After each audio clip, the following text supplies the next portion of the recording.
Hi, everybody! It's comic book time, and let's just say that April? Are we in April? April. April's haul was a big one because the comic book store I go to saved my books every month and put them in a bin for me, so everything is saved for me. But some of the series they had kind of forgot to add, so I had to go back and get them to back order certain issues and such. And don't mind any outside noise. I got the windows open because it's fucking nice out. Um, and so with the ones they back ordered that I had missed. What are you doing? Oh, is it your dead mouse? Oh, I'm sorry, Fuzz.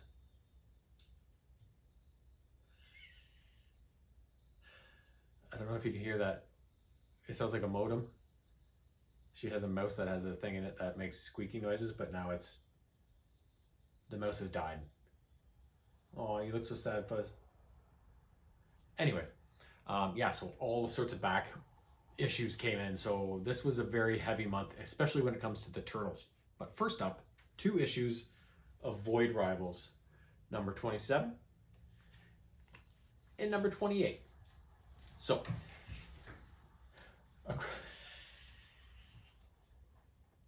you're putting on a show, are you? I should be recording you right now. Oh, are you hugging him? Good girl. So in these issues, it starts off where the last issue ended before these ones. Salila had just come through the floor and kind of reunited with Derek. While all this fighting was going on with the Quintessons invading both Agoria and Zertonia, so she whisks him through the planet's surface, how she can kind of travel through the ring, and they travel back to Derek's father, who's the leader of the Agorians, and he's like so relieved that Derek is alive, and that he's brought his powerful friend with him.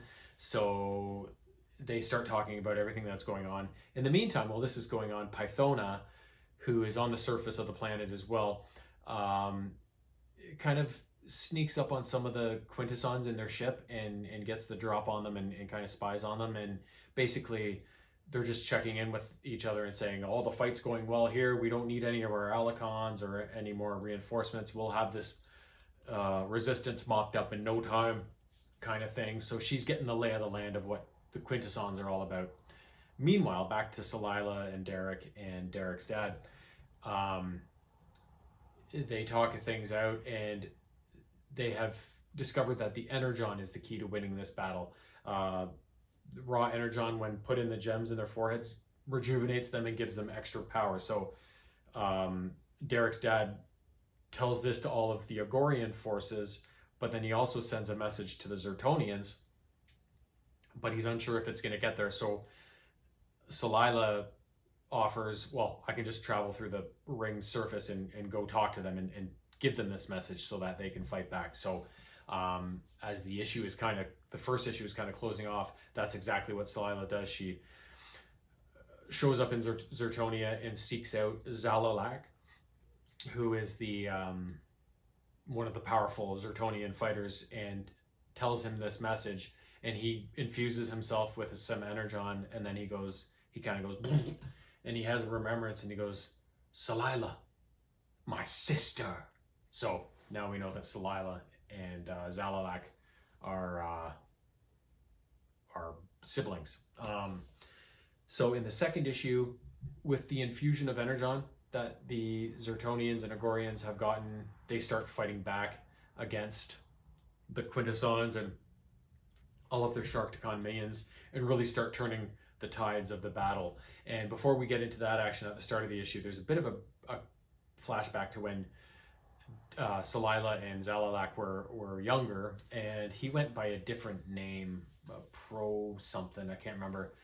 So they were just kids, and he gave himself up to go fight or train in the Zertonian army, and Salila was very upset at that. So a bit of a flashback on their history of their relationship as children. So as the fighting continues, the Agorians and she's really distracted me.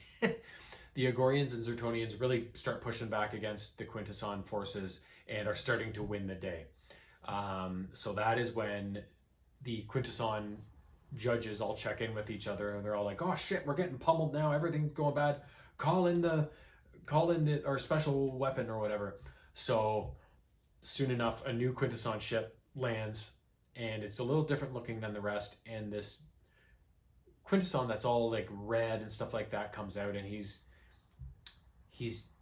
calls himself the War Tribunal or something like that. So he's like a deluxe Quintesson, let's say, and he's not taking any bullshit thrown at him. And then he says, "Bring in the elite Sharkticons." So then these new Sharkticons stream out of this ship that are even more robust than the regular, and go to attack all of their enemies. So that's kind of where that part of the story leaves off. But the last thing we see is up in the Pythona's ship. I forget the name of the girl that had the weird living armor on her.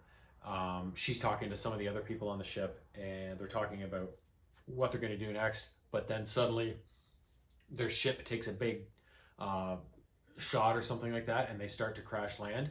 And as the ship starts to go down, we can see Pythona on the surface of, I think she's on Zertonia, not Agoria. She's looking up in the sky at the failing ship and is like, "No!" So we don't know what's going to happen with Pythona and her forces, as they're looking to be in a little bit of peril. But everybody's in a little bit of peril right now because there's a big war going on both of these parts of the ring planet. So yeah, I don't know if the Quintesson War is going to be the. There's two issues left in the Quintesson War kind of sub story that we're in the middle of right now. So I keep guessing on when this series is going to end, and I keep being wrong because I feel like it should have just been a short-lived series, but it just keeps on going and going. So I don't know what to expect from it. Whether the Quintesson War will bring about peace between the Agorians and the Zertonians, and that will be the end of the series, or if there's just going to be a new threat introduced after the end of the Quintesson War, and it's just going to keep on going and going. So we'll find out in a few months.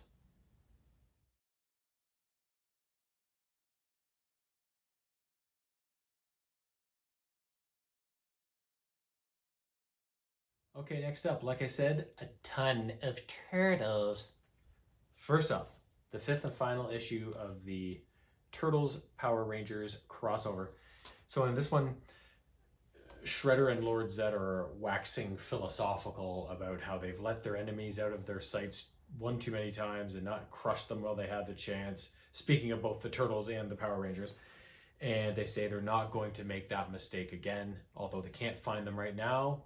Let's throw a few monsters out into the city and we'll bring them to us, sort of thing, right? So, and in the meantime, we see Leonardo, Splinter, and somebody else arrive back from after a fight in the turtle's lair or whatever, and they're kind of the three of them just alone. Tommy, I think, was the other one, and they're like, man, they're kind of downtrodden because nobody else is around, and they're like, how are we going to win this fight, whatever. And then finally all the rest of them start showing up, and they're as Splinter and Leo and Tommy go to face these new threats that Shredder and Lord Zed have thrown at them on their own, all of a sudden, like I said, the cavalry starts to arrive. All the other Turtles and Rangers and Casey and April and blah blah blah start showing up, and they don't just show up on foot. They show up in oh god, what's the name for the big robots in Power Rangers when they form the big robot? Zords. And even the Turtles are driving them, and Casey and April, sort of thing. So everybody's getting in on the Zord action, right? So a big battle kind of ensues right in the middle of the city. All sorts of chaos is going on, and even Zordon, who they thought was dead, makes his return, and he puts himself inside of a Krang body. So he kind of shows up on the monitor in Krang's chest or waist or whatever, and so even Zordon is there to help fight the good fight. So they come up with a plan that Zordon and Splinter are going to go inside the Technodrome. The Technodrome is hanging above the city with a big dragon wrapped around it, ready to unleash all sorts of hell on the city. And so the two of them decide to infiltrate the Technodrome because Splinter has familiarity with the Technodrome. And he's like, yeah, we'll shut her down from inside. Meanwhile, everybody else is in the city fighting off the big monsters and blah, blah, blah. And the only person missing is Billy, one of the Power Rangers. So like, well, where's Billy? And they're like, oh, he's off doing something. We might see him soon or whatever, kind of cryptic like, right? So this fight's going on and on and on, and it looks like things are going to go badly. The Technodrome weapon finally is ready to fire, but just as this is about to happen, Splinter and Zordon have run into Zed and Shredder and engaged them 2-on-2. And Splinter uses it must be some sort of the little wrist things the Power Rangers wear that gives them the ability to morph. I forget what they're called. They're Morpher. I think it's just called a Morpher. He has some sort of technology that can negate morphers and stuff like that. So the powerful alternate modes or beefed up modes that Shredder and Zed were currently enjoying, he negates that, so they go back to their regular plain old selves, and so that allows Splinter and Zordon to get the drop on them and bring them to heal, sort of thing, right? And so just as about this weapon's about to fire or whatever, Billy finally shows up riding a dragon. I don't know where he got this dragon, but he shows up on a dragon, and the dragon is able to take down the Technodrome and kind of save the day. And as the issue is closing off, we see some philosophical talking by Splinter and Zordon about, it's not always going to be safe out there. There's lots of threats there's lots of threats to be faced down. Not everybody will survive. They just need to enjoy the good times as they have them. So it just shows a bunch of images of like the Turtles, the Rangers, April and Casey, the Neutrinos get involved, all kind of intermixing and going off on these little adventures and having fun with each other, sort of thing. So it's kind of a wholesome little end to the 5-issue crossover. Next up, 3 in a row of the Ninja Turtles Saturday morning adventures. So we got issue 33, issue 34, and issue 35. So these 3 issues are actually all related. I forget what it's called. It's a 3-part series called The Perils of the Pantheon. So perfect timing to get 3 in a row. They're all part of the same sub-story. So this 3-part story basically starts with some robotic gorilla that has escaped from TCRI and is rampaging downtown, causing all sorts of damage. The Turtles go out to face off against it, and as they kind of neutralize this threat, the Neutrinos show up and are like, "Hey, Daddy-O, we got a real problem here." So they explain that they received some sort of energy signature that an interdimensional portal is opening up, and it is a big one. It's a whopper. So they're like, "We need your help to, face this threat off and try and close this portal down." So they have some sort of jamming device that they're going to use, but they need somewhere powerful to broadcast it from. So they're like, "Oh, Channel 6. So April, the Turtles, the Neutrinos, they all blast off to the Channel 6 news tower, and they install this jammer device on one of the big towers there that broadcast stuff. So just after they've done this, the Pantheon shows up and starts taking the fight to the Turtles, and Scratch, the little cat who can't fight and he's kind of useless, he gets into a bit of a tussle with April, but during the tussle he's able to break the jammer device, which allows the portal to open up in the sky above them, and through the portal comes the Pantheon's giant flying fortress, which is huge, maybe even bigger than the Technodrome. So the Turtles are like, "Oh, shit." So as we move onwards into issue 2, I think it is, Krang and Shredder and Bebop and Rocksteady, basically the Turtles' enemy forces, and the Pantheon are all talking about what they're going to do, how they're going to strategize. And what they've done is Hob, who is the leader of the Pantheon and is the guy who runs the flying fortress of the Pantheon, he unleashes a robot army on the city. So basically this robot army is subduing the entire city. The citizens are trying to fight back, but it's not going all that well. And meanwhile, Shredder's like, and Krang are like, "Why don't you just have the robots destroy everybody? Like, you're just kind of toying with them." And he's like, "They'll see how powerful we are if we make them live in fear for a while and antagonize them, right?" So Krang and Shredder are like, So as this is going on, Krang and Shredder are talking like, we don't trust Hob. So Krang's like, I got an idea that I'm gonna try and fuck him over, right? So Krang's working on something. So in the meantime, the turtles are fighting off all of these robot beings that Hob has sicked on the city, while Donatello and the Neutrinos blast off for the Flying Fortress, because Donatello was like, if you can get me into the Flying Fortress, guys, I think I might be able to do something, right? So the issue ends as Donatello lands on the Flying Fortress, but immediately is confronted by Hob and all of his Pantheon minions, and Donatello's like, oh, outnumbered, smoke bomb, and he kind of disappears. And while this was going on, Krang finally made his play. He took over Hob's robot army and turned them to his machinations. So he's got the robots now fully engaged in making warfare amidst the city, and that's kind of where the second issue ends. So in the third issue, Donatello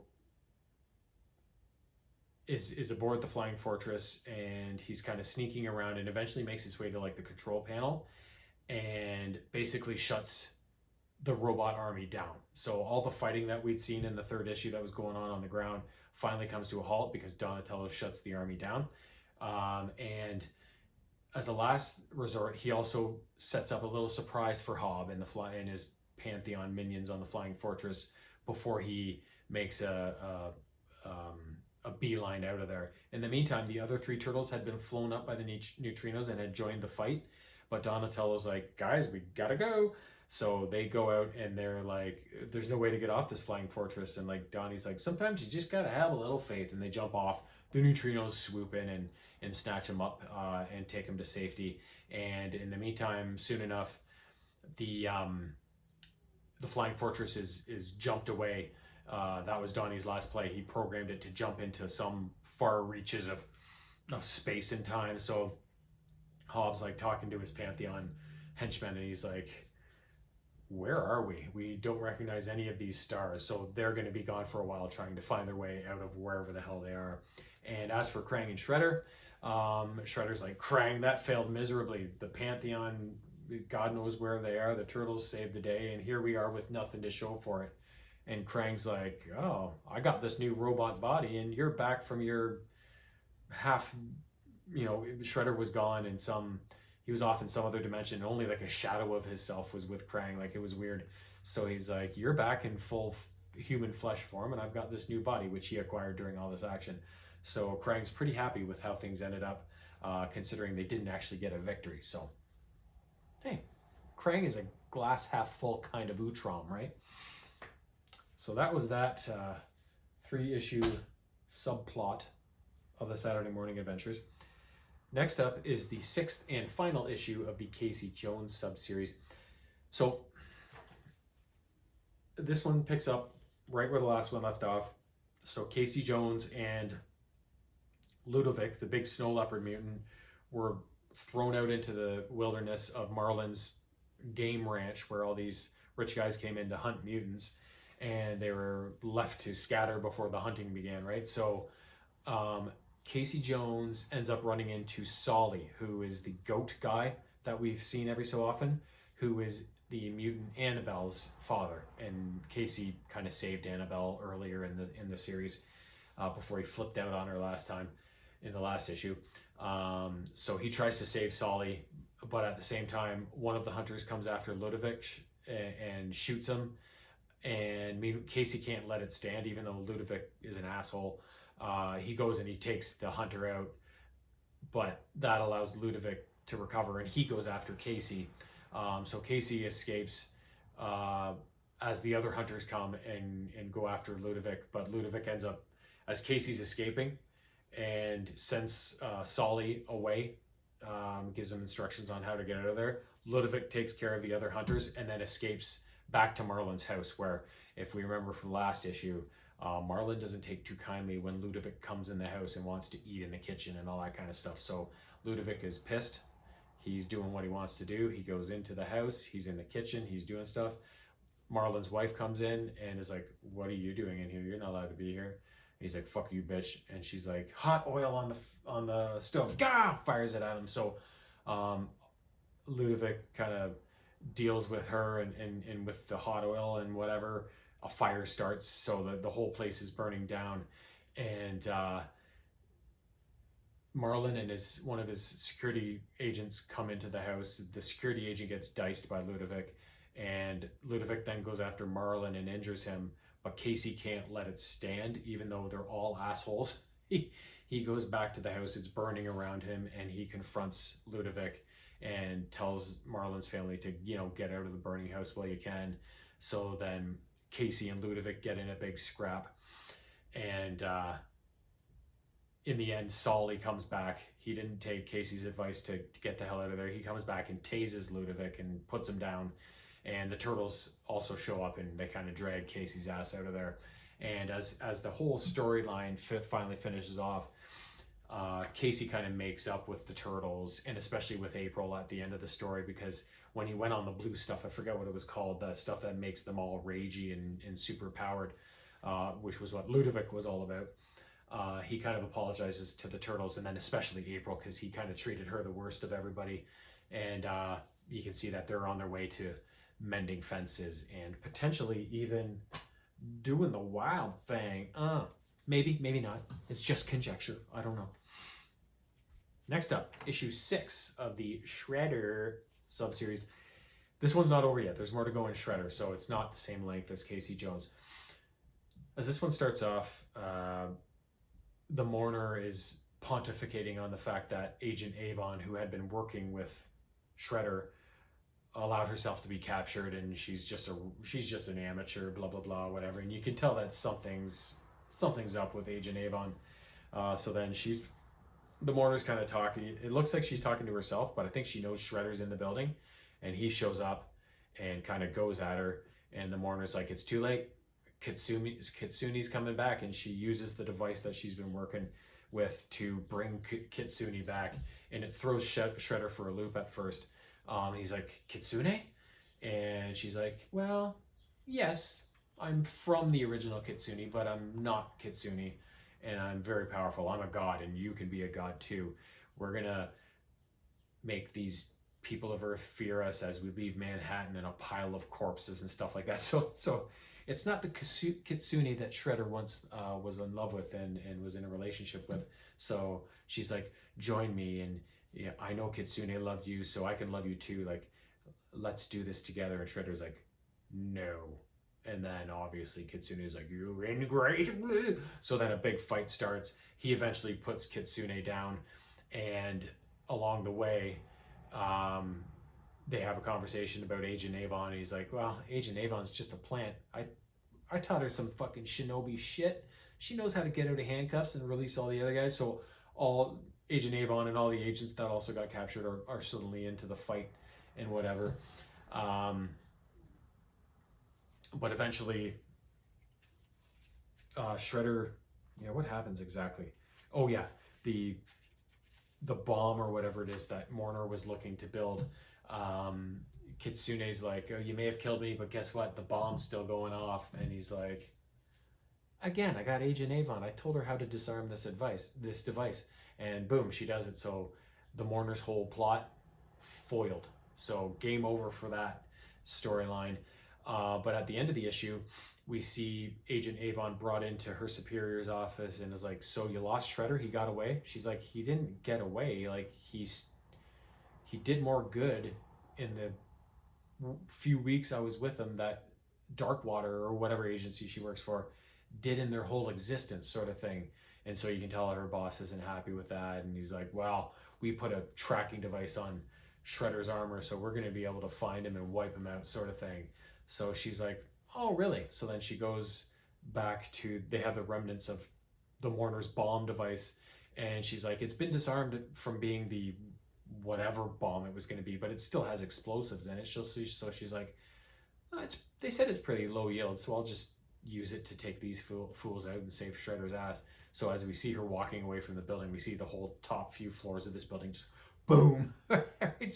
So then she shows up in the woods to meet up with Shredder, and she's like, "So I just committed mass murder for you. And so then she's like, does that mean anything to you? And he's like, sure does. Let's go. So they're talking about going out and saving the humans from themselves. And the next targets on the list is the Dogstar clan. So this series is not over. Don't know how long it's going to go, but we know Shredder and Agent Avon's next target, the Dogstar clan. Last up, issue 16 of the regular ongoing series. As we last left off, Ujigami, who we know as Splinter, was going after Casey Jones because in one of the potentialities of who kills his sons, Casey Jones apparently kills Raphael. So he's trying to kill Raphael, but the other turtles are chasing after him and they get in Splinter's way. So it's this big fight between the four turtles and Splinter to not kill Casey Jones. Well, in the meantime, Casey Jones is there going like, what the fuck are you guys talking about? So there's this big kerfuffle during the fight. I think Casey gets away and Splinter uses some sort of hypnostones to get the turtles all and thinking about stuff in their mind. And the turtle who this is primarily focused on is Michelangelo, who's having this vision of four young children, human children, in what looks like ancient Japan, growing up together and having all these adventures and you know, relying on each other and their mother to navigate childhood and whatever. So they're brought into their various imaginatory storylines that they're kind of hypnotized by. So in the meantime, losing Casey Jones, Ujigami turns to his next target, which is Karai. So Karai and Shinigami are on some sort of ship in New Jersey Harbor, getting up to something. And we later learn that what they're trying to do is Shinigami's after some sort of power. Well, in the meantime, Karai wants, you remember she went and did that procedure, and now she's got like a dragon spirit living within her that can sometimes change her appearance. She wants to get rid of that. So they're up to some sort of spell that's going to allow them to do some things. But Splinter shows up and interrupts them and takes the fight to both of them, but they eventually get the drop on him, and they need, in order to complete the spell or something like that, they need a captive to show some sort of like tremendous fear. So they capture Splinter and they're trying to get him to show fear, and they're like, oh, what does he fear the most? And they're like, well, of course the death of his sons, right? So then Shinigami uses some magic to present dire things to Splinter in order to get him to feel that amount of fear, right? And that's kind of where the issue leaves off. Well, not quite yet, actually. Yeah, there's two other things that happen. Mikey comes out of his little trance that Splinter left him in and wakes the other three up from their individual dreams. They're all having different kind of hypnotic dreams, and they're like, Splinter's gone. We don't know what's happening. We got to go get him. And they see something happening in a high rise in the middle of the downtown. So they're like, oh, we know where he is anyways, right? So they're mobilizing to go after Splinter. And the last thing we see on the last page is Casey Jones going to his mother's grave and being like, Mom, you wouldn't believe it. My best friend's dad, like, he came back from the dead. If he can do it, you can too, right? Ooh, Casey. It's a dark road to go down, my friend. We've all seen Pet Sematary, right? So, not sure what's going to happen next issue. Not sure where this whole storyline with Ujigami is going to end. If Splinter will see reason about Casey Jones and stuff like that. But, hey, there's only one way to find out. We keep reading.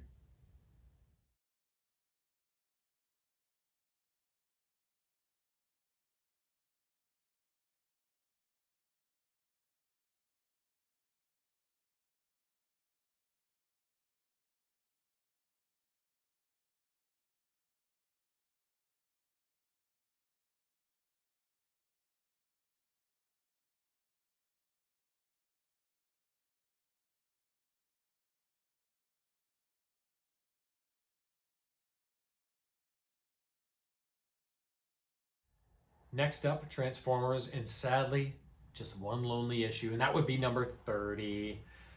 So the bulk of this issue is just Optimus Prime and Elita 1 fighting. Because if you remember at the end of the last issue, Elita 1 came from Cybertron down to Earth to confront Optimus Prime because she's pissed that he abandoned them on Cybertron and is continuing this little Earth jaunt, and it feels like it's a betrayal and a dereliction of duty sort of thing. So she basically confronts Optimus Prime, and he tries to explain to her, no, like Megatron is here, like Megatron, and all of his top guys like Starscream, like he's here, they're causing chaos, like we need to deal with this before we can go back to Cybertron and sort that out.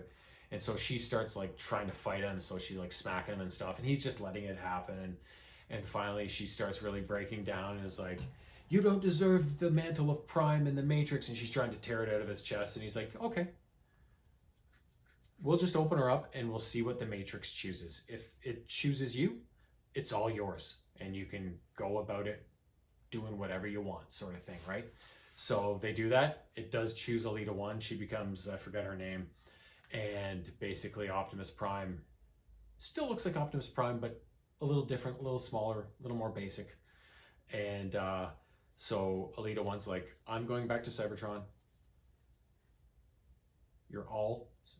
I expect you all to come with me. If you don't, you are no longer Autobots, and you can stay here and do whatever the hell you want. So she leaves on the space bridge, and I think Ultra Magnus, Bulkhead, Jetfire go with her, and Bulkhead is carrying Bumblebee, who's all damaged. So I think those are the only 4 that go with her. So basically, as the issue is ending, Optimus, well, the guys that are left to not Optimus, Optimus, just Optimus, not Optimus Prime, kind of go, well, what now? And he's like, we finish what we started down here somehow. And so you can tell they've lost some important members of their team, and Optimus Prime isn't Optimus Prime anymore, so it's going to be a struggle. So I think, if I remember correctly, on the last panel, he's left with Wheeljack, Beachcomber, Cliffjumper, RC, Thundercracker, the Decepticon, and the aerial bots, however many that are left. I know one of them I think got killed maybe. So he's still got some numbers, but not a lot, and he's very much underpowered compared to when he was Optimus Prime. So don't know where this one's going, and I'm a little bit afraid for the Autobots.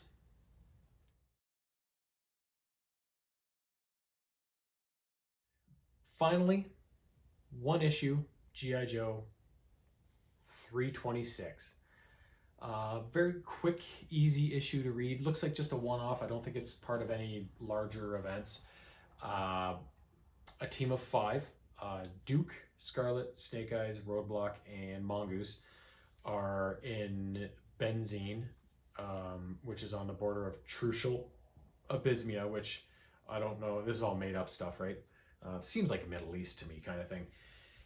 And they have done an extraction. So they're in this armored troop carrier. They've just performed an extraction of the chief political officer of the Black something terrorist group. I can't remember. The Black Scimitar is what it is. Black Scimitar terrorist group. So they're basically riding to their extraction point, and it looks like everything's going smooth. You know, everything's good.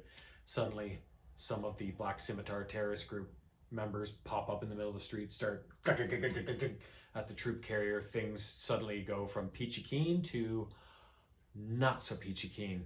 So basically the whole issue is just the sequence of events, how they fight through this sneak attack and get the hell out of Dodge. So first off, their vehicle is destroyed, so they have to choose a building to escape to and get cover in, while Roadblock kind of covers them, and then they cover him, and then they get into this building, but it's not necessarily secure. They have to kill some people. There's terrorist agents inside the building. As they continue to climb, they keep running into more, and of course some of the members take hits here and there, so they're a little bit compromised. So it's just these sequence of events as they're trying to make their way to some sort of safety and where they can just get their wits about them and figure out what they're going to do. And finally they're able to call lift ticket in for an air evacuation.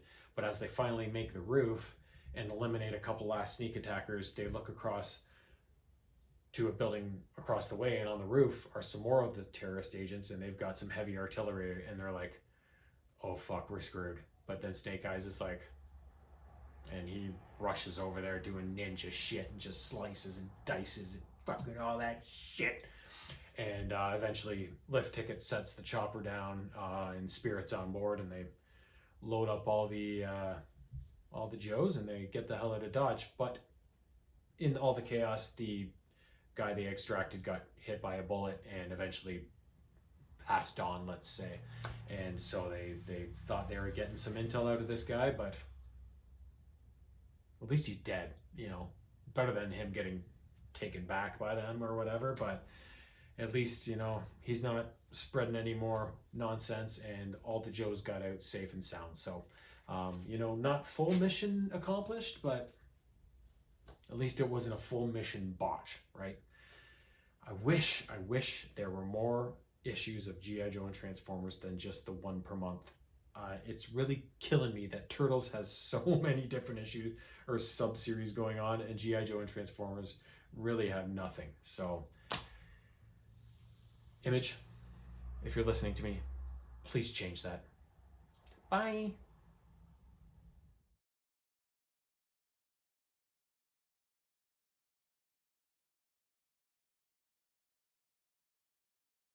Meow.